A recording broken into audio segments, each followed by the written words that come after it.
A very important aspect of building your web page is making sure that it is responsive, and that means it looks good on desktop, tablet, and mobile. And the builder comes equipped with a number of features to help you with that. The first of that being the different responsive development modules. By default, we get into the desktop version, which is where you're going to design everything. But then you go and check it over in the sidebar on the left, and you select tablet and mobile to view it on these devices. This is how it's going to look on tablet, and this is for mobile. Let's quickly talk about what it actually means when you go to these responsive views. And I'll select this heading that I've created here at the top. And then from here, we go to tablet. When I select it this time, you will see that I have a reduce context toolbar. And this allows you to only change the things that you are allowed to change within the tablet and for mobile. Same when I go down to mobile, when I select it, you will see again that we have this reduced toolbar. And these three displays work independently of each other. So what you can change in tablet and mobile will not affect the other displays at all. This will also depend on which element you are working with. If I select a button and I go to tablet, you will see that we have different features here depending on what element we have selected. In this case, let's make a few changes so you can understand how it will work. I will go to the text and I will reduce it to 16. Let's do the same for this button. We reduce that also to 16.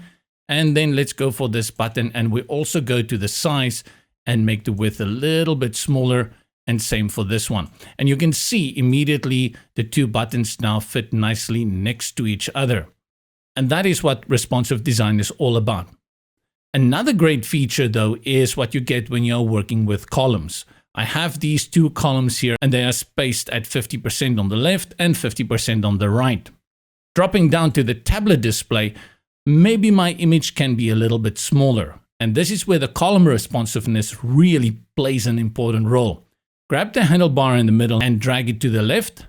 And now I can go and grab the handlebar for the column on the right and drag it all the way and free up a lot of real estate. Again, here with the column, I have the settings like putting it in the center of the alignment within that column. And go back to desktop and you will see that we still have the same arrangement that we had on desktop. The columns also play a different role once you go into mobile, which is stacked. Now, stacked is very standard. When we work on mobile display, it just looks much better. But there could be the opportunity where you would like these columns to fit next to each other. And then you do the same. You grab the handlebar and you make these guys fit in next to each other. In this case, definitely not going to work. I'll undo that. Control Z, Command Z 2 times to get back to where we were. What I would like to do here though is to change the order of these columns, reverse them so that I have my nice big heading at the top and then the image at the bottom. With the two columns that are adjacent, or any amount of columns that are adjacent to each other within the responsive display, go to the settings, and then you will see you have the reverse columns option here. Select that, and it reverses it. Great. You go again to tablet, still in the right order, same as on desktop. Let's go back to mobile. The next one in the toolbox is to disable certain elements to display on the various displays. In this case, I've decided that this image here is not suitable for the display on my mobile device. I'm just going to remove it so to free up space again on the mobile device. I can select the image or I can select the column. In both cases, you're going to see this little eye icon on the left that appears in the context toolbar. Because this is housed inside the column, I will select the column. And now when I select this, it will hide the element. It's not gone, it's just not shown. And if I go up to my tablet, you see it's still there, and same for desktop. Now, after a while, I decide that actually I want to bring that image back, but you can see we cannot see it here at the moment. To interact with it, go to the toolbar in the bottom right corner, and you will see you have this option here to show hidden elements. When I select that, that element that we have hidden, which is effectively the column, displays, but it displays in a blurred fashion. And that shows us that this element is actually hidden. If I want to bring it back, select again the element, and now you will see we can just uncheck that one and it's brought back to life.